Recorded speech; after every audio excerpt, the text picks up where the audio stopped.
وإذا رأوا تجارة أو لهوا انفضوا إليها وتركوك قائما قل ما عند الله خير من اللهو ومن التجارة والله خير الرازقين.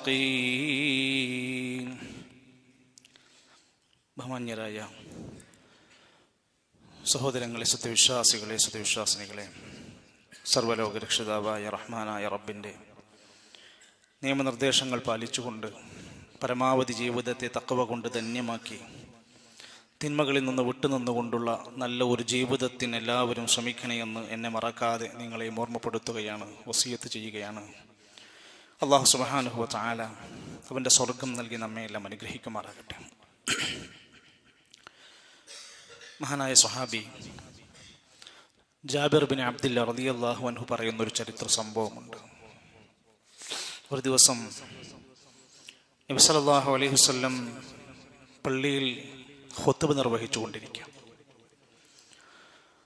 നിർവഹിച്ചുകൊണ്ടിരിക്കെ മദീനക്കാർക്കിടയിൽ ഏറെ സന്തോഷമുണ്ടാക്കുന്ന കാര്യമായിരുന്നു പുറത്ത് നടക്കുന്ന കച്ചവടവും അതിൻ്റെ വിഭവങ്ങളും. അവിടുന്ന് അവർ ഒരു ആൾക്കൂട്ടമായിട്ടാണ് കച്ചവടത്തിൽ പോവലും വരവും ഒക്കെ. ഈ ജുമുഅന്റെ ഖുത്ബ നടന്നുകൊണ്ടിരിക്കുന്നതിൻ്റെ ഇടയിൽ ഈ സംഘമെല്ലാം കൂടെ മദീനത്തേക്ക് എത്തിയപ്പോൾ ആ ബഹളവും ശബ്ദവും എല്ലാം കേട്ടപ്പോൾ പള്ളിക്കകത്തുണ്ടായിരുന്ന സ്വഹാബിമാരിൽ പലരും പുറത്തിറങ്ങിപ്പോയി അത് കാണാൻ പോയി. ജാബിർ റളിയല്ലാഹു അൻഹു പറയാണ്, ആ ബഹളവും ശബ്ദമെല്ലാം കേട്ടപ്പോൾ ഫബ്തദറഹ അസ്ഹാബു റസൂലില്ലാഹി സ്വല്ലല്ലാഹു അലൈഹി വസല്ലം, നബി സല്ലല്ലാഹു അലൈഹി വസല്ലമന്റെ സ്വഹാബിമാരിൽ പലരും പുറത്തേക്ക് അത് കാണാൻ ഇറങ്ങിപ്പോയി. ഹത്താ ലം യബ്ഖ ഇല്ലാ 12 റജുല, ഒരു 12 ആളല്ലാത്തവരൊക്കെ പോയി. എന്നിട്ട് ജാബിർ റളിയല്ലാഹു അൻഹു പറയാണ്, ഞാനും അബൂബക്കർ, ഉമർ റളിയല്ലാഹു അൻഹു പോലെയുള്ള ചിലരല്ലാത്ത മറ്റു പലരും ഈ സമയത്തിന്റെ ഇടയിൽ നിന്ന് ഇറങ്ങിപ്പോയി. അവരെ ഇറങ്ങിപ്പോകാനുള്ള കാരണം പണ്ഡിതന്മാർ വിശദീകരിച്ചു. ഇമാം ഇബ്നു ഹജർ അസ്ഖലാനി റഹ്മത്തുള്ളാഹി അലൈഹി ഒക്കെ അത് വിശദീകരിച്ചു പറയുന്നുണ്ട്. അവരിൽ 12 പുരുഷന്മാരും ഒരു സ്ത്രീയുമല്ലാത്തവർ ഇറങ്ങിപ്പോയി എന്നും, സാധാരണഗതിയിൽ അവർ എന്തൊന്നിലാണോ ഉള്ളത് അപ്പോഴെല്ലാം കച്ചവടക്കാർ വന്നാൽ അവർ ഇറങ്ങിപ്പോകാറുണ്ട്, അതുപോലെ അവർ ജുമുഅയെയും കണ്ടുപോയി. ഇത് കണ്ടപ്പോൾ നബി സല്ലല്ലാഹു അലൈഹി വസല്ലം നോക്കൂ, നിങ്ങൾ 12 ആളുണ്ടെങ്കിലും ഖുത്ബ നിർവഹിക്കാം, ജുമുഅ നിർവഹിക്കാം, 40 ആൾ തികയണമെന്നില്ല എന്നുള്ളതൊക്കെ അതൊന്ന് മനസ്സിലാക്കാൻ കഴിയുമല്ലോ. എന്നിട്ട് നബി സല്ലല്ലാഹു അലൈഹി വസല്ലം ആ സമയം വെച്ചിട്ട് പറഞ്ഞു, വല്ലദീ നഫ്സി ബിയദി, എൻ്റെ ആത്മാവാരുടെ കയ്യിലാണോ അവൻ തന്നെ സത്യം, പടച്ചോനാണ് സത്യം. ലൗ തതാബഅതും, നിങ്ങൾ എല്ലാവരും അതുപോലെ ഇറങ്ങി പുറപ്പെട്ടു പോയിരുന്നുവെങ്കിൽ, ഹത്താ ലം യബ്ഖ മിൻകും അഹദാ, നിങ്ങളിൽ ഒരാൾ പോലും ഇവിടെ ഇല്ലാതെ ആയിരുന്നാൽ, ലസാല ബിക്കുമുൽ വാദീനാറാ, ഈ മദീനയുടെ താഴ്വാരം മുഴുവൻ തീ കൊണ്ട് ഒഴുകുന്നത് നിങ്ങൾക്ക് കാണാമായിരുന്നു. ജുമുഅയുടെയും വെള്ളിയാഴ്ചന്റെയും ഗൗരവമാണ് പറഞ്ഞ വാക്കിലുള്ളത്. നിങ്ങൾ ഇതിനെ കാര്യമായും ഗൗരവമായും കാണാതെ പോയാൽ ഈ മദീനന്റെ താഴ്വാരങ്ങളിൽ നിങ്ങൾക്ക് അഗ്നി കാണാമായിരുന്നു.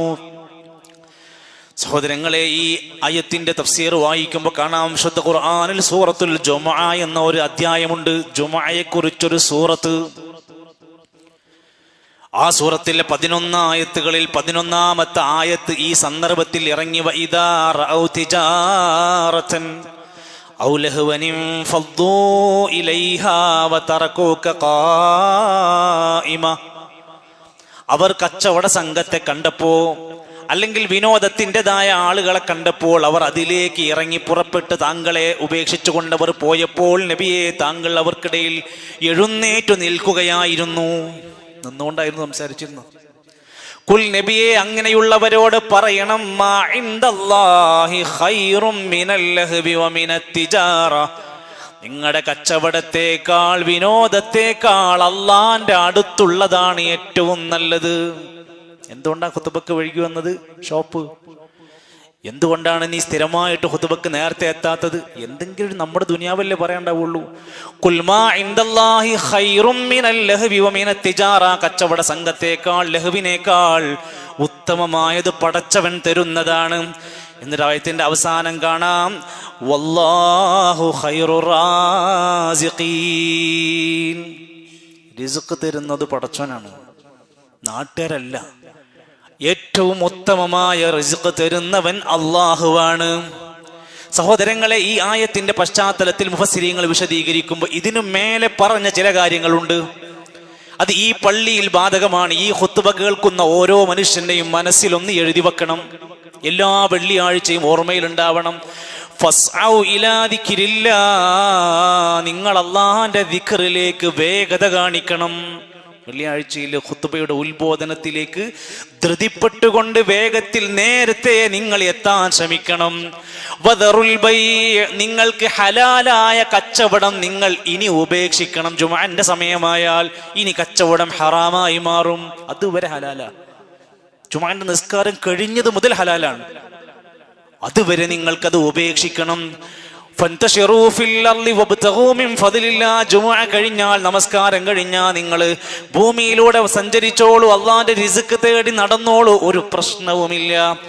സഹോദരങ്ങളെ, യഹൂദികൾക്ക് ശനിയാഴ്ച ദിവസം കൊടുത്തിട്ടുണ്ട് അവരുടെ ആരാധനാ കർമ്മങ്ങൾക്ക്. ക്രിസ്ത്യാനികൾക്ക് ഞായറാഴ്ച ഒരു ദിവസം കൊടുത്തിട്ടുണ്ട്.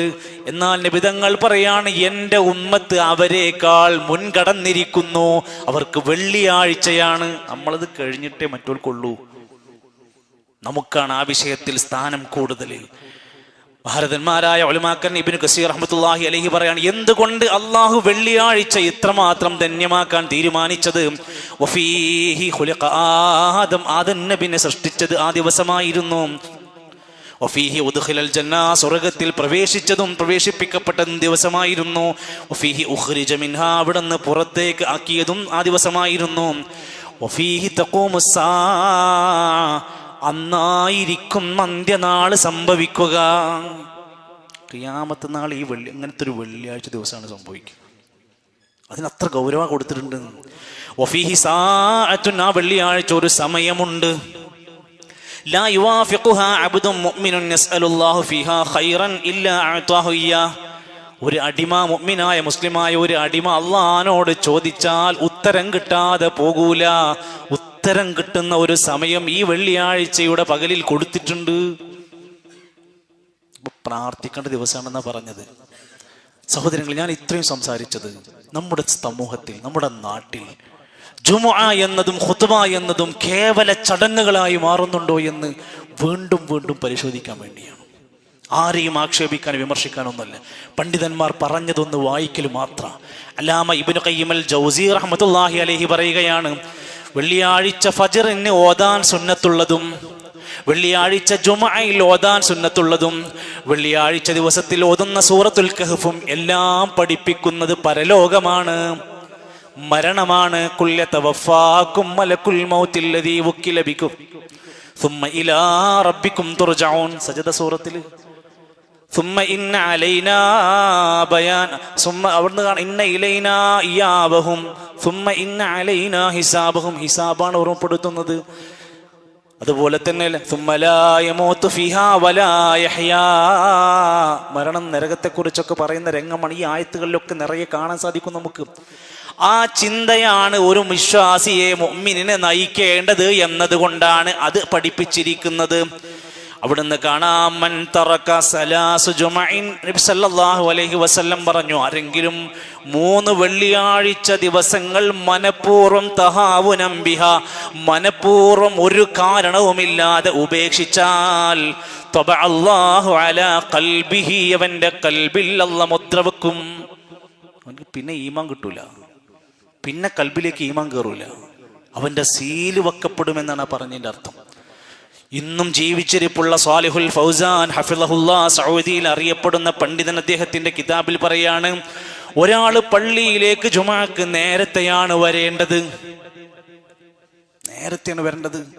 നമ്മൾ പള്ളിയിൽ ആദ്യം എത്തുന്നത് ഖത്തീബാണ്, 10 മണിക്കെത്തും. പിന്നെ ആദ്യം വരുന്ന മനുഷ്യൻ 11:30 മണിക്കെത്തും. പിന്നെ ഒരാൾ 11:45 സ്ഥിരം ഞാൻ കാണുന്ന കാഴ്ചയാണ്. എന്നും അവരാണ് ആദ്യം എത്താറുള്ളത്. എപ്പോഴെങ്കിലൊക്കെ മോഹം തോന്നാറുണ്ട്, ഈ സ്ഥാനത്ത് വേറെയും നാട്ടുകാരുണ്ടല്ലോ, അവർക്കൊക്കെ ഈ പോസ്റ്റ് വേണ്ടേ? നേരത്തെ എത്താൻ, അതിന്റെ ആദ്യം എത്തിയ പ്രതിഫലം വാരിക്കൂട്ടാൻ ഒരു മത്സരം ഇവിടെ നടക്കുന്നില്ലല്ലോ, താല്പര്യം കാണുന്നില്ലല്ലോ എന്ന് തോന്നിപ്പോകാറുണ്ട്. എത്ര വർഷം? 4 വർഷമായി ഞാൻ ഈ കാഴ്ച കാണുന്നു. ഞാൻ ഓർമ്മപ്പെടുത്താണ്, നേരത്തെ എത്തുന്ന ഒരു കൗമിനെ കണ്ട് സന്തോഷിക്കാൻ നമുക്ക് ഈ നാട്ടിൽ, നമ്മുടെ നാടുകളിൽ ഒരു അവസരം ഉണ്ടാവില്ലേ എന്ന് ആലോചിക്കേണ്ടതുണ്ട്. ഖുതുബ തുടങ്ങിയപ്പോൾ എത്ര പേരുണ്ടായിരുന്നു? ഇപ്പൊ എത്ര പേരായി? ഇനി നമസ്കാര സമയമാകുമ്പോൾ നമ്മുടെ പള്ളിയുടെ കോലെന്തായിരിക്കും? അദ്ദേഹം പറഞ്ഞൊരു വാക്കുണ്ട്, പണ്ഡിതന്റെ കിതാബിൽ പറഞ്ഞ വാക്കുണ്ട്, നേരത്തെ വന്ന ഒരു മനുഷ്യൻ അയാൾ എന്തു ചെയ്യേണ്ടതാണ്? സ്വലാത്തുൻ നാഫില, സുന്നത്തായി അദ്ദേഹത്തിന് നമസ്കരിക്കാം, 2 റക്അത്ത് തഹിയ്യത്ത് നമസ്കരിക്കാം. പിന്നെയും വേണമെങ്കിൽ ബാങ്ക് കൊളിക്കുന്നത് വരെ അദ്ദേഹത്തിന് സുന്നത്തായി 2 റക്അത്ത് വീതം നമസ്കരിക്കാം. ഹദീസുകളിൽ അത് വന്നിട്ടുണ്ട്. എന്നാൽ ജുമാ തുടങ്ങിയാൽ, ബാങ്ക് വിളി കേട്ടാൽ പിന്നെ അവിടെ നിന്ന് നിസ്കാരം തുടരാൻ പാടില്ല. അവിടെ പിന്നെ കയറി വന്നവർ തഹിയ്യത്ത് മാത്രമാണ്. വദ്ദിക്രി, ധാരാളമായി പിന്നീട് ദിക്റുകൾ ചൊല്ലിക്കൊണ്ടിരിക്കുക. വൽ ഖിറാഅത്തി, ഖിറാഅത്ത് നടത്തിക്കൊണ്ടിരിക്കുക. വ ഇമാമിൽ ഖുത്ബത്തി, ഖുത്ബ തുടങ്ങിക്കഴിഞ്ഞാൽ ഇമാമിലേക്ക് ശ്രദ്ധിച്ചുകൊണ്ട് ഖുത്ബയിലേക്ക് ശ്രദ്ധിക്കാനാ പറഞ്ഞിരിക്കുന്നത്. ഇവിടെ വെള്ളിയാഴ്ച നമ്മൾ ഖത്തീബ് പടിഞ്ഞാറുന്ന് അങ്ങോട്ട് നിന്ന് സംസാരിക്കും. ജനങ്ങളെല്ലാം പടിഞ്ഞാട്ടിൽ നിന്ന് സംസാരിക്കണം, കേൾക്കണം. ഈ സൈഡിലിരിക്കുന്നവരും ഈ സൈഡിലേക്ക് തിരിഞ്ഞിരിക്കുന്നവരും ഇരിപ്പ് മാറ്റണം. അവരൊക്കെ അവരുടെ ഫോക്കസ് ചെയ്യേണ്ടത് ഖുതുബയിലേക്കാണ്. ഈ സൈഡിലേക്ക് ചാരിയിരിക്കുന്നവർ ഇങ്ങോട്ട് പടിഞ്ഞാറേക്ക് തിരിഞ്ഞിരിക്കണം എന്ന്. വതഹ്രീമൽ കലാം, അതേപോലെ തന്നെ സംസാരിക്കുക എന്നത് ഹറാമാണ്. നമ്മുടെ പള്ളിയിൽ ചിലർ കയറി വരും, എന്നിട്ട് കൈ കൊടുക്കണം, മുത്തിന് സലാം പറയണം, വർത്താനൊക്കെ ചോദിച്ചിട്ടാണ് പിന്നെ വന്ന് പള്ളിയിലിരിക്കുന്നത്. ഒരു ഖത്തീബ് ഒരു പള്ളിയിൽ ഖുത്ബ നിർവഹിച്ചു കൊണ്ടിരിക്കുക, അവിടെ സംസാരിക്കാൻ ഒരു പഴുതുമില്ല നിങ്ങൾക്ക്, ഖത്തീബിനൊഴികെ. എന്തിവിടെ സംഭവിച്ചാലും ഹദീസ് ഞാൻ പറയാം. വല്ലദീ യഖൂലു ലിസാഹിബിഹി, ആരെങ്കിലും ഒരാളോട് സംസാരിച്ചാൽ അൻസിത്, ഒന്ന് മിണ്ടാതിരിക്ക് എന്നൊരു ഗൗരവമുള്ള കാര്യം പറഞ്ഞാൽ ഫലാ ജുമഅത ലഹു, അവന് ജുമഅ ഇല്ല. പണ്ഡിതന്മാർ പറഞ്ഞത് അവന് പരിപൂർണമായ ജുമഅന്റെ പ്രതിഫലം പോയി എന്നാണ്. ആ കസേരണ്ട് കാട്ട്, എന്നോട് നീങ്ങിരിക്കുക എന്നൊക്കെ പറഞ്ഞോണ്ടത് പോയി എന്നാണ് ആ പറഞ്ഞതിന്റെ അർത്ഥം. ഫലാ ജുമഅത ലഹു, അവന് ജുമഅയുടെ പൂർണ്ണത ലഭിക്കില്ല. എന്നാൽ ഖുത്ബ നടന്നുകൊണ്ടിരിക്കുക, ഒരാൾ കയറി വരുന്നു, അയാൾ സലാം പറഞ്ഞാലോ ആരും മടക്കണ്ട. അത് ഏത് പള്ളിയാലുള്ള നിയമമാണ്. വേണമെങ്കിലും ഇഷാറ കൈകൊണ്ട് ഇങ്ങനെ മടക്കിയിട്ടുണ്ട് എന്നുള്ള സൂചന പറയാൻ പാടില്ല. ആദ്യം ആരെങ്കിലും അറിയാതെ പറഞ്ഞാൽ തന്നെ വഅലൈക്കും അസ്സലാം എന്ന് പറഞ്ഞ് വായ കൊണ്ട് സംസാരിച്ച് മടക്കാൻ പാടില്ല. അത് ജനങ്ങളുടെ സംസാരമാണ്. അതിൻ്റെ ഇടയിൽ ഒരാൾ തുമ്മിയാൽ അയാൾ അൽഹംദുലില്ലാ പറയാ, അപ്പൊ മറ്റോൻ യർഹമുക്കല്ലാഹ് പറയാ പാടില്ല. അയാൾ അൽഹംദുലില്ലാ പറയാം, അയാളിൽ മാത്രം ഒതുങ്ങാൻ പാടുള്ളൂ. ഇനി അയാൾ ഇനി ഉറക്ക പറഞ്ഞാൽ പോലും അപ്പുറത്തിരിക്കുന്നവൻ യർഹമുക്കല്ലാഹ് പറയരുത്. ഇതൊക്കെ സാധാരണ നടക്കാറുണ്ട്. പക്ഷെ ജുമഅന്റെ ഇടയിൽ അവിടെ ചില ഗൗരവമായ വസിയ്യത്തുണ്ട്. ഇബ്നു ഖയ്യിം അൽ ജൗസി റഹ്മത്തുള്ളാഹി അലൈഹി അവിടുത്തെ സാദുൽ മആദ് എന്ന കിതാബിൽ 133 കാര്യങ്ങളാണ് ജുമഅയുടെ സവിശേഷമായ വിശേഷണങ്ങൾ എഴുതി കൃത്യമാക്കി രേഖപ്പെടുത്തിയിട്ടുണ്ട്. എല്ലാം കൂടി പറയുന്നില്ല. അത്തബ്കീറു ഫി ദഹാബി ഇലൽ മസ്ജിദി, പള്ളിയിലേക്ക് നേരത്തെ പുറപ്പെടുക എന്നത് ഗൗരവമാണ്. നമ്മളോട് ചോദിക്കുക, എന്ത് കാരണം കൊണ്ടാണ് ഞാൻ ഇങ്ങനെ എത്തിപ്പോണത്? എന്തിനാണ് അവസാന ബാങ്ക് കൊടുക്കുന്ന ടൈമിൽ ഷാർപ്പായി ഓടിക്കതച്ച് ഇങ്ങനെ എന്താ ഇങ്ങനെ ആവുന്നത്? എന്താണ് ഞാനൊരു 10 മിനിറ്റ് നേരത്തെ എത്തിയാൽ എന്താണ് എനിക്ക് സംഭവിക്കുക? നമ്മളെക്കുറിച്ച് ചോദിച്ചു നോക്കി. നമ്മൾ സ്ഥാപനങ്ങൾ നടത്തുന്നവരാണ്, നമ്മളായിരിക്കും ചിലപ്പോൾ മുതലാളി, നമ്മൾ തന്നെ ഇതായിരിക്കും അവസ്ഥയെങ്കിൽ നമ്മുടെ കടയിലെ സ്റ്റാഫുകളുടെയൊക്കെ ദയനീയാവസ്ഥ എന്തായിരിക്കും എന്ന് ചിന്തിച്ചു നോക്ക്. ഇനി ഉലമാക്കന്മാര് പറയും, ഇദാ സ്വല്ലാ അഹദുകുമുൽ ജുമുഅ ഫൽയുസല്ലി ബഅദഹാ അർബഅൻ, ജുമുഅയുടെ മുമ്പ് റവാത്തിബായ നമസ്കാരമില്ല, തഹിയ്യത്തായ നമസ്കാരമുണ്ട്. എന്നാൽ ജുമുഅ കഴിഞ്ഞാൽ അയാൾക്ക് 4 റക്അത്ത് വരെ റവാത്തിബായി നമസ്കരിക്കാം. 2 റക്അത്ത്. ഒരാൾ പള്ളിയിൽ നിന്ന് പോയി വീട്ടിലോ ഷോപ്പിലോ പോയിട്ടാണ് സുന്നത്ത് നമസ്കരിക്കുന്നതെങ്കിൽ അയാൾ 2 നമസ്കരിച്ചാൽ മതിയാകും എന്ന് വിശദീകരിച്ചിട്ടുണ്ട്.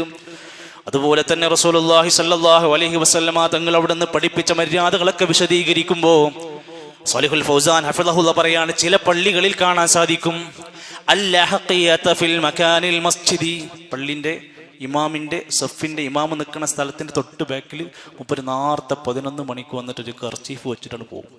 എന്നിട്ട് മുപ്പര ഷോപ്പിങ്ങും പർച്ചേസിങ്ങും എല്ലാം കഴിയുമ്പോൾ ആ സീറ്റ് അവിടെ അങ്ങനെ കിടക്കുന്നുണ്ട്. എന്നിട്ട് മുപ്പര് 12:45 കയറി വരുമ്പോൾ ഈ സീറ്റ് കൊടുക്കണം. ബുക്കിംഗ് ഇല്ല. വെള്ളിയാഴ്ചയിൽ അല്ലെങ്കിൽ മറ്റൊരു സന്ദർഭത്തിൽ ആദ്യം ആരാണോ പള്ളിയിൽ എത്തുന്നത് ഇരിക്കുന്നത് അയാൾക്കുള്ള സീറ്റാണ്. ബുക്ക് ചെയ്തിട്ട് പോക്കൊന്നും വെള്ളിയാഴ്ച ഖുത്ബയിൽ പള്ളിയിൽ നടക്കൂല എന്നാണ് ഉലമാക്കന്മാർ കൃത്യമായി പഠിപ്പിക്കുന്നത്. ഖുത്ബ ശ്രദ്ധിച്ച് കേൾക്കുക എന്നത് എത്ര ഗൗരവമാണ്. വിശുദ്ധ ഖുർആനിലായത്ത് വഇദാ ഖുരിഅൽ ഖുർആനു, വിശുദ്ധ ഖുർആൻ ഇങ്ങനെ ഓതി കേൾപ്പിക്കപ്പെട്ടാൽ ഫസ്തമിഉ ലഹു, നിങ്ങളത് ശ്രദ്ധിച്ച് കേൾക്കണം. വഅൻസിതു, നിങ്ങൾ നിശബ്ദമാകണം. ലഅല്ലകും തുർഹമൂൻ, നിങ്ങൾക്ക് അല്ലാഹുവിന്റെ കാരുണ്യം ലഭിച്ചേക്കാം. അള്ളാന്റെ കാരുണ്യം കിട്ടണോ? ശ്രദ്ധിച്ച് കേൾക്കണം. വന്ന് ഇരുന്ന പാട് ഇന്നൽ ഹംദലില്ലാഹി നഹ്മദു എന്ന് പറഞ്ഞപ്പോൾ തുടങ്ങിയ ഉറക്കാണ്. ഇനി വാഖിർ ദഅവാന അനിൽ ഹംദുലില്ലാഹ് പറയുമ്പോഴേ നീക്കുള്ളൂ. ഇതിൻ്റെ ഇടയിൽ ഓതുണ്ടാക്കാതെ പോയി നിസ്കരിക്കണ മനുഷ്യന്മാരുണ്ട്. നല്ല ഉറക്കമുറങ്ങിയിട്ട് ഓതുണ്ടാക്കാതെ പോയി നിസ്കരിക്കുന്ന ആൾക്കാരുണ്ട്. ഇവിടെ നിങ്ങൾക്ക് ഇവിടുന്ന് കാണാൻ പറ്റും.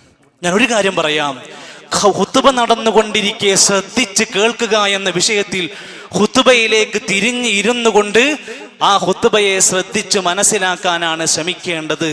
മൻ തകല്ലമ, അതിൻ്റെ ഇടയിൽ ആരെങ്കിലും സംസാരിച്ചാൽ ഫഹുവ കൽ ഹിമാർ, അവൻ കഴുതയെ പോലെയാണ്.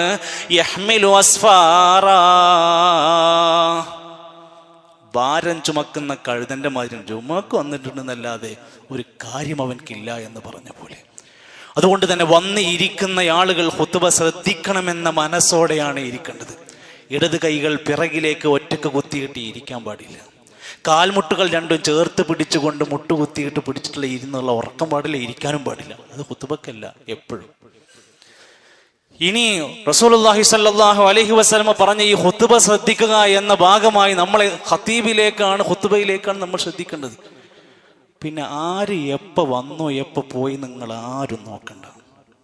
ആര് ഉറങ്ങി, ആര് എപ്പോൾ ഉറങ്ങി, ആര് എപ്പോൾ ഉറങ്ങിയില്ല, ആരും നോക്കണ്ട. അതൊക്കെ നോക്കേണ്ട പണി ഖതീബ് ചെയ്യണില്ലെങ്കിൽ മൂപ്പരെ മാറ്റുക. അവിടെ എന്ത് ചെയ്യാന്നറിയോ? അവിടെ ഇരിക്കുന്ന ആളുകളുടെ കാര്യങ്ങളല്ല ശ്രദ്ധിക്കേണ്ടത് എന്ന്. ഗൗരവമാണ്. കിതാബുകൾ ഇങ്ങനെ വായിക്കുമ്പോൾ ആ മസലകൾ കാണാൻ സാധിക്കും. നീ എന്തിനത് ശ്രദ്ധിച്ചു? അതാ ചോദ്യം ഉണ്ടാവുക. അവിടെയാണ് ഉലമാക്കന്മാര് പറയാണ്, നിങ്ങളുടെ ശ്രദ്ധ മുഴുവൻ അവിടെ നടക്കുന്ന ഖുത്ബയിലാകണം. വലാ യജൂസു അൻ യതസദ്ദഖ അല സായിലി വഖ്തൽ ഖുത്ബതി.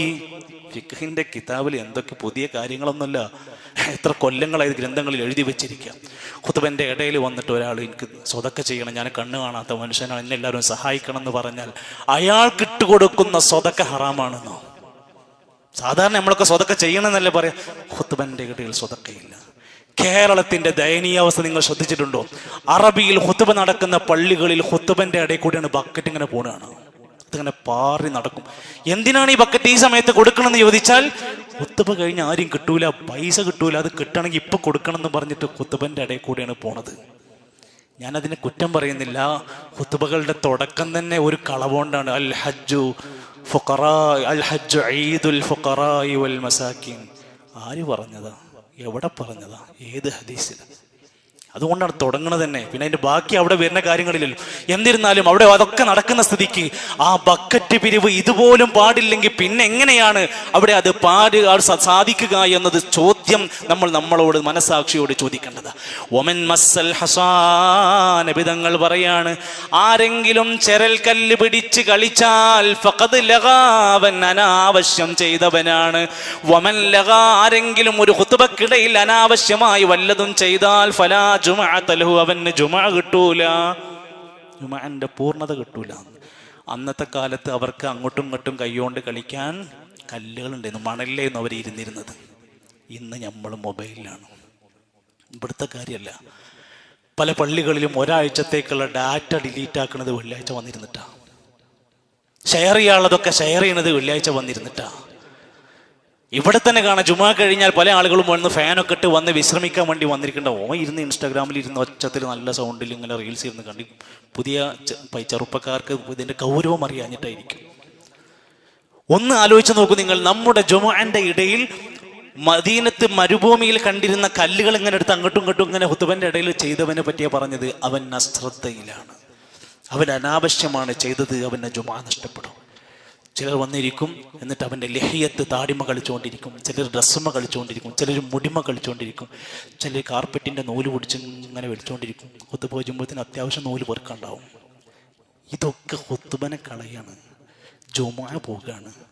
ഈ ഗൗരവം ഉലമാക്കന്മാർ അവരുടെ കിതാബുകളിൽ ഉൾക്കൊള്ളിച്ചു എന്നത് എത്ര കാലിക പ്രസക്താന്ന് ആലോചിച്ചു നോക്കി.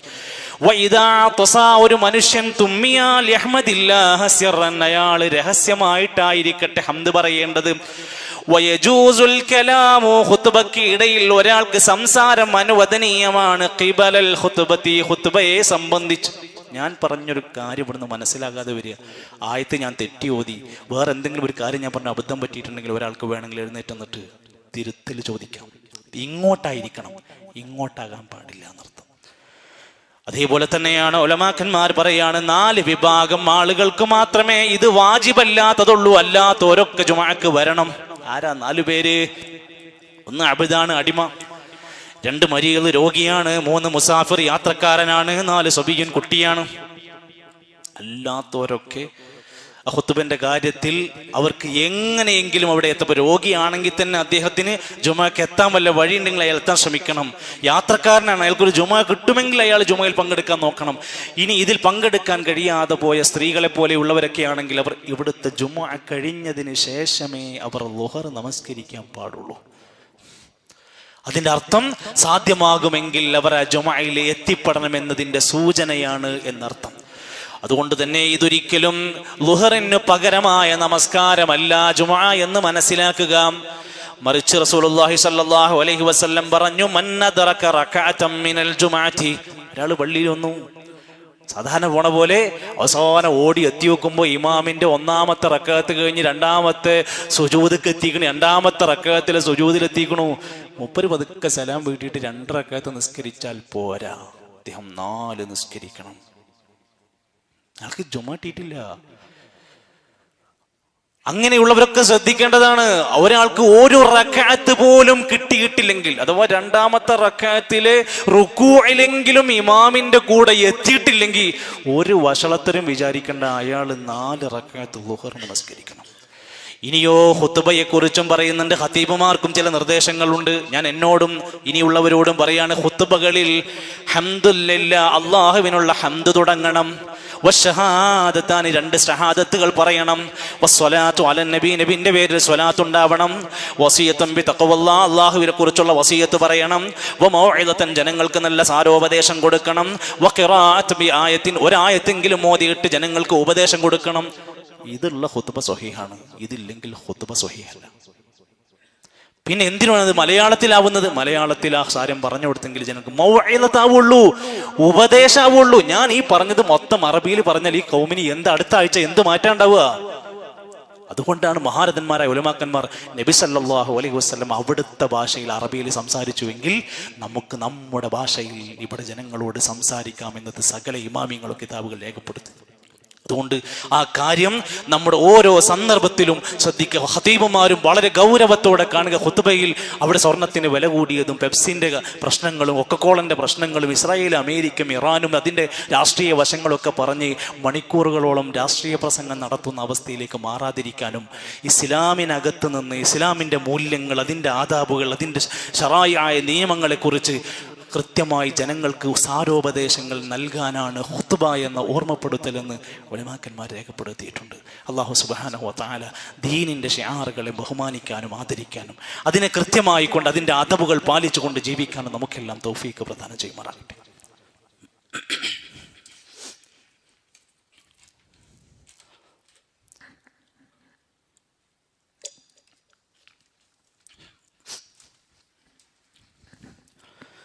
الحمد لله رب العالمين والعاقبة للمتقين ولا عدوان إلا على الظالمين والصلاة والسلام على رسوله الأمين وعلى آله وصحبه وسلم تسليما كثيرا أما بعد فاتقوا الله عباد الله أوصيكم وإياي ثانيا بتقوى الله. അള്ളാഹുവിൻ്റെ നിയമനിർദ്ദേശങ്ങൾ പാലിച്ചുകൊണ്ട് ജീവിതത്തിൻ്റെ അവസാന നിമിഷം വരെയും ഈമാനോടെ ജീവിച്ചുകൊണ്ട് മരിക്കാൻ ഓരോരുത്തരും ശ്രമിക്കണമെന്ന് എന്നെയും നിങ്ങളെയും വസിയത്ത് ചെയ്യുകയാണ്, ഓർമ്മപ്പെടുത്തുകയാണ്. അള്ളാഹു നമ്മെ എല്ലാം സഹായിക്കുമാറാകട്ടെ. നമ്മളൊക്കെ പലപ്പോഴും പറയാറുണ്ട്, ഞങ്ങളൊക്കെ മുഅ്മിനീങ്ങളാണ്. നമ്മളൊക്കെ പ്രാർത്ഥിക്കലുണ്ട്, പടച്ചോനെ നല്ല മുഅ്മിനാക്കി ഞങ്ങളെ മാറ്റണേ എന്ന്. യഥാർത്ഥ മുഅ്മിനീങ്ങളുടെ സ്വഭാവം വിശദീകരിച്ച ആയത്തുകൾ വായിക്കുമ്പോൾ കാണാൻ സാധിക്കും, ഖദ് അഫ്ലഹൽ മുഅ്മിനൂൻ, മുഅ്മിനീങ്ങൾ വിജയിച്ചിരിക്കുന്നു തീർച്ച. ആ മുഅ്മിനിന് ഇനി പറയുന്ന ഗുണമുണ്ടാകും, അല്ലദീനഹും ഫി സ്വലാത്തിഹിം ഖാശിഊൻ, അവർ നിസ്കാരത്തിൽ ഖുശൂഉള്ളവരായിരിക്കും. ഒരു മുഅ്മിനിന്റെ ഏറ്റവും വലിയ ക്വാളിറ്റി എന്ന് പറഞ്ഞ് ആദ്യം എടുത്ത് വിശദീകരിച്ചത് അവരുടെ നമസ്കാരമാണ്. അവർ നിസ്കരിക്കുന്നതിൽ എത്ര ഭക്തി കാണിക്കുന്നു എന്നതാണ് അവരുടെ ഏറ്റവും പ്രധാന അടയാളം. പക്ഷെ നമുക്കറിയില്ല എന്താണ് ഖുശൂ, എന്താണ് ഭയഭക്തി. ഉലമാക്കന്മാര് കൃത്യമായി ഇതിനൊരു നിർദ്ദേശം നൽകുന്നുണ്ട്. നിന്റെ ജീവിതത്തിൽ നിന്റെ ഓരോ നിസ്കാരങ്ങളും നല്ല ഈമാനികമായി വർധനവുണ്ടാക്കാൻ, നമസ്കാരത്തിന്റെ അന്തസത്തയിലേക്ക് വരാൻ. ഇപ്പൊ കുറെ ആളുകൾ ഇറങ്ങിയിട്ടുണ്ട്, ഒരു നമസ്കാരത്തിന്റെ യോഗ തുടങ്ങിയിട്ടുണ്ട്. നമസ്കാരത്തിന് ഒരു പ്രത്യേകമായ രൂപത്തിൽ ഒരു യോഗ പോലെ ഇങ്ങനെ ഒരു എക്സസൈസൊക്കെ ആക്കിയിട്ട് കൊണ്ട് നടക്കുന്ന കുറെ ക്യാമ്പയിനുകൾ, അതിന് കുറെ പൈസ അടച്ച് ഫീസൊക്കെ അടച്ച് കുറെ ബുദ്ധിയില്ലാത്ത മനുഷ്യന്മാർ പോയി പങ്കെടുക്കുന്നുണ്ടെന്ന് കഴിഞ്ഞിട്ട് പറയും, ഇപ്പോഴാണ് എനിക്ക് ശരിക്കും നിസ്കാരം മനസ്സിലായത്. സൂഫികളുടെ കുറെ നിസ്കാരമുണ്ട്, ആ കോലത്തിലുള്ള പഠിപ്പിക്കലാണ്. ശരിക്കും ശ്രദ്ധിച്ചോളിട്ടോ. ഉലമാക്കന്മാർ പറയും, ഒരാളുടെ നിസ്കാരത്തിൽ ഖുശൂ ഉണ്ടാവാൻ 10 കാര്യങ്ങൾ ശ്രദ്ധിച്ചാൽ മതി. 1, തഖ്വ കാത്തു സൂക്ഷിക്കുക. എപ്പോ ജീവിതത്തിലും എന്നും ഏത് സമയത്തും നമ്മൾ ഹറാമിൽ നിന്ന് മാറി ഹലാലുകൾ അനുഭവിക്കുന്നവരായി മാറിയാൽ നമ്മുടെ നിസ്കാരത്തിൽ തഖ്വ വരുന്നു, ഭക്തി ഉൾക്കൊള്ളാൻ കഴിയുന്നു. നമ്മൾ പാപികളായി വന്ന് ദുഹ്റിസ്കരിക്കാൻ വന്നാൽ ആ പാപക്കറകൾ നമ്മുടെ നമസ്കാരത്തിനകത്ത് ഇങ്ങനെ തേട്ടി വന്നുകൊണ്ടിരിക്കും. അതുകൊണ്ട് ഖുശൂ കിട്ടൂല. 2, മുനാജാത്ത്. ഇതൊരു മുനാജാത്ത്. ഞാൻ എൻ്റെ റബ്ബിനോട് സംസാരിച്ചു കൊണ്ടിരിക്കുകയാണ്, എനിക്ക് കുറച്ച് പറയാനുണ്ട് എന്ന രൂപത്തിൽ ഞാൻ എൻ്റെ റബ്ബുമായുള്ള ഒരു രഹസ്യ സംസാരമാണ് എന്ന് നിസ്കാരത്തിന് ഉതുണ്ടാക്കി കൈ കെട്ടുമ്പോൾ നമ്മുടെ മനസ്സിൽ കൊണ്ടുവരണം. കേവല വർത്താനം ചടങ്ങുമായി അത് മാറരുത്. 3, ഞാൻ ആരുടെ മുമ്പിലാ നിൽക്കുന്നത്? നാട്ടിലൊരു ഓഫീസറുടെ മുമ്പിൽ, ഒരു MLA മുമ്പിൽ, MP മുമ്പിൽ തുണി താഴ്ത്തിയിട്ട് ഭക്തി പുരസ്സരം മുടിയൊക്കെ ചീകി നിൽക്കണ നമ്മള് പടച്ചോന്റെ മുമ്പിലാണ് ഞാൻ നിൽക്കുന്നത് എന്നൊരു നല്ല ബോധം, ഒരു ഫീലിംഗ് കൊണ്ടുവരണം. അപ്പൊ നിസ്കാരം ശരിയാവും. നിസ്കരിക്കണല്ലോ എന്ന് വിചാരിച്ച് വന്നു പോയാൽ അത് കിട്ടൂല എന്നർത്ഥം. 4, റസൂലുള്ളാഹി സ്വല്ലല്ലാഹു അലൈഹി വസല്ലം മൊത്തം പഠിപ്പിച്ചൊരു മര്യാദയാണ്, സ്വല്ലൂ കമാ റഅയ്തുമൂനി ഉസല്ലി, ഞാൻ നമസ്കരിച്ചതുപോലെ നിങ്ങൾ നമസ്കരിക്കണേ. നബി പഠിപ്പിച്ച സുന്നത്തായ ഒരു രൂപങ്ങളുണ്ട്. നബിന്റെ സുന്നത്തിൽ വന്ന നമസ്കാരത്തിന് രൂപമുണ്ട്. ആ രൂപത്തിൽ നിസ്കരിക്കാൻ എൻ്റെ ബാപ്പ അങ്ങനെയാണല്ലോ, ഞാൻ പണ്ട് അങ്ങനെയാണല്ലോ പഠിച്ചത്, എൻ്റെ പള്ളിയിലെല്ലാവരും ഇങ്ങനെയാണല്ലോ നിസ്കരിക്കുന്നത് എന്നൊക്കെ പറയുന്ന അവസ്ഥയിലേക്ക് നമ്മുടെ നാടുകളിലെ അവസ്ഥകൾ നീണ്ടുപോയിക്കൊണ്ടിരിക്കുകയാണ്. എന്നാലും ഒരു പള്ളിയിൽ ഒരു ജനാസയുടെ കർമ്മത്തിന് പോയി, രാത്രിയായി ജനാസ എടുത്ത് മറവ് ചെയ്യാൻ. അപ്പൊ സമയം ഒരുപാട്, കുളിപ്പിക്കലൊക്കെ എത്രയോ കഴിഞ്ഞ് 2-3 മണിക്കൂർ കഴിഞ്ഞു. എന്താണ് നിങ്ങൾ മയ്യത്തെടുക്കാത്തതെന്ന് ചോദിച്ചപ്പോൾ പള്ളിയിൽ മൗലൂദുണ്ട്, അത് കഴിഞ്ഞിട്ട് എടുക്കാൻ പറ്റുള്ളൂ. ഒരു ജനാസ മറവ് ചെയ്യലാണോ പള്ളിയിൽ അരമണിക്കൂറിന്റെ പാട്ടുപാടലാണോ ഏറ്റവും ശ്രേഷ്ഠത എന്ന് ചിന്തിച്ചു നോക്കി നിങ്ങൾ. നബിതങ്ങൾ പഠിപ്പിച്ച ചില മര്യാദകളുണ്ട് ഏത് കാര്യത്തിലും. നമസ്കാരത്തിനകത്തും പുറത്തും പാലിക്കാൻ പറഞ്ഞ ഇബാദത്തുകൾ ശരിക്കും പാലിച്ച് നിസ്കരിക്കുക. 5, സ്വലാത്തി മുവദ്ദിഇൻ, ഇതെന്റെ അവസാനത്തെ നിസ്കാരമായിരിക്കുമോ എന്ന് ചിന്തിച്ച് നിസ്കരിക്കുക. എന്ത് ഗ്യാരണ്ടി നമുക്കുള്ളത്? ഇന്നത്തെ അസർ ഗ്യാരണ്ടികൾ ആരാ അവിടെ ഉള്ളത്? ഇല്ല. അടുത്തൊരു നമസ്കാരം, അടുത്തൊരു ദിവസം ഉണ്ടെന്ന് ആർക്കവിടെ പ്രതീക്ഷ ഉള്ളത്? ആർക്കുമില്ല. ഇതെന്റെ അവസാനത്തെ നമസ്കാരമായിരിക്കും എന്നുള്ള ഒരു ചിന്തയിൽ നമസ്കരിക്കുക. 6, നമ്മുടെ നമസ്കാരം നശിപ്പിക്കാൻ ശ്രമിക്കുന്ന ശൈത്വാനിനെതിരെയുള്ള ശത്രുതയോടെ പിശാചിന്റെ ശർറുകളെ കരുതിയിരുന്നു കൊണ്ട് ജീവിക്കുക. 7, എപ്പോൾ നമസ്കരിക്കുമ്പോഴും ഒഴിഞ്ഞ് നമസ്കരിക്കാതെ മുൻപിൽ മറ വെച്ച് നിസ്കരിക്കുക. ഒരു ചുമര് അല്ലെങ്കിൽ അവിടെ വെച്ചൊരു സുത്ര, എന്തെങ്കിലും ഒരു മുൻപിൽ മറല്ലാതെ ഓപ്പണായി നിന്നങ്ങോട്ട് നമസ്കരിച്ച നമ്മുടെ മനസ്സും നമ്മുടെ നമസ്കാരത്തിനും അത് ഷെക്കിലുകൾ ഉണ്ടാക്കുമെന്നാ പറഞ്ഞു. 8 വതർക്കുൽ ലഗ്വി, നിസ്കാരത്തിനകത്തുള്ള അനാവശ്യമായ ചലനങ്ങൾ ഒഴിവാക്കുക. മുടി നേരാക്കലും, പാൻറ്റിൻ്റെ ബെൽറ്റ് ഇടലും, ഷർട്ട് നേരാക്കലും, ഇതെല്ലാം നേരാക്കേണ്ടത് നിസ്കാരത്തിൻ്റെ ഇടയിലാവരുത്. ആ ഒഴിവാക്കാൻ പറ്റാവുന്ന പരമാവധി ഷെറായ സാധനങ്ങളൊക്കെ നിസ്കാരത്തിനകത്ത് നിങ്ങൾ ഒഴിവാക്കി കോൺസെൻട്രേറ്റ് ചെയ്യുക എന്നർത്ഥം. 9, അവിടുന്ന് നമ്മളോട് കൃത്യമായി കൊണ്ട് പണ്ഡിതന്മാർ രേഖപ്പെടുത്തി തരുന്നുണ്ട്, നമ്മൾ ഓതുന്ന, പ്രാർത്ഥിക്കുന്ന, ചൊല്ലുന്ന പ്രാർത്ഥനകളുടെ അർത്ഥം എന്താണെന്ന് അറിയണം. എന്താ നമ്മൾ ചോദിക്കണത് നമുക്കറിയണം. അല്ലാഹുമ്മ ഗ്ഫിർലി വർഹംനി വജ്ബുർനി വഹ്ദിനി വർസുഖ്നി വആഫിനി. ഇത് വെറും വാക്കല്ല, എല്ലാം വിട്ട് ചോദിച്ചുകൊണ്ടിരിക്കണം. നമ്മൾ നമസ്കാരത്തിനകത്ത് സലാം വീട്ടുന്നതിൻ്റെ ഇടയ്ക്ക് നമ്മൾ പടച്ചവനോട് ചോദിച്ചത് എന്താണ് എന്നുള്ളത് അർത്ഥമറിഞ്ഞ് ചോദിക്കുക. 10, ധൃതില്ലാതെ നിസ്കരിക്കുക. നമ്മളുണ്ടല്ലോ അലാറം വെച്ച് 2 മിനിറ്റിൻ്റെയും 3 മിനിറ്റിൻ്റെയും ടൈം കണക്കാക്കി നിസ്കരിക്കാൻ വരുന്ന സ്വഭാവം, അത് മാറ്റി 10 മിനിറ്റ് നേരത്തെ ഇറങ്ങി ഒതുണ്ടാക്കി സുന്നത്ത് നിസ്കരിച്ച് ഇമാമിനെ കാത്തു നിന്ന് ഇഖാമത്ത് കേട്ട് അതിൽ 1ാമത്തെ സൊഫിൽ നിന്ന് അങ്ങനെ ഒരു 10 നിസ്കാരം നിർവഹിച്ചോക്ക്. പിന്നെ നമുക്ക് നമ്മുടെ നമസ്കാരത്തെ ചിട്ടപ്പെടുത്താൻ സാധിക്കും. അള്ളാഹു നമ്മുടെയൊക്കെ ഈമാനികമായ കർമ്മങ്ങൾ, ഈമാനികമായ നമ്മുടെ നേട്ടം, ഉയർച്ച നമസ്കാരങ്ങളിലൂടെ ധാരാളം ഖുശൂ അധികരിപ്പിച്ചുകൊണ്ട് പടച്ച റബ്ബിൻ്റെ മുമ്പിൽ നമുക്ക് വേണ്ടി ജനങ്ങളെല്ലാം മയ്യിത്ത് നമസ്കരിക്കുന്നതിന് മുമ്പ് നമ്മുടെ നമസ്കാരത്തെ പരിശുദ്ധമാക്കാൻ, ഖുശൂഇലൊതുക്കാൻ, തഖ്വയിലേക്ക് കൊണ്ടുവരാൻ അള്ളാഹു നമ്മെ സഹായിക്കുമാറാകട്ടെ. ഒരുപാട് ആളുകൾ അവരുടെ ബുദ്ധിമുട്ടുകൾ, പ്രയാസങ്ങൾ ദുആ കൊണ്ട് വസിയത്ത് പറഞ്ഞവരുണ്ട്. അള്ളാഹുവേ നീ അവരുടെ പ്രയാസങ്ങളെല്ലാം മാറ്റിക്കൊടുക്കണം റഹ്മാനെ. ഞങ്ങളുടെ സഹോദരൻ മുട്ടം ഷഫീഖ് സാഹിബിൻ്റെ പിതാവ് ഇബ്രാഹിം ഹാജി ഇന്ന് പുലർച്ചെ രാവിലെയാണ് അദ്ദേഹത്തിൻ്റെ ജനാസ മർഹൂ ചെയ്തത്. അള്ളാഹുവേ നീ അദ്ദേഹത്തിന് മഗ്ഫിറത്തും റഹ്മത്തും നൽകണമേ. രോഗികളായ ഒരുപാട് സഹോദരങ്ങളുണ്ട് റബ്ബേ, എല്ലാവർക്കും ശിഫ പ്രദാനം ചെയ്യണമേ. മരണപ്പെട്ടു പോയ ഞങ്ങളുടെ പ്രിയപ്പെട്ടവർക്കെല്ലാം മഗ്ഫിറത്തും റഹ്മത്തും നൽകണമേ.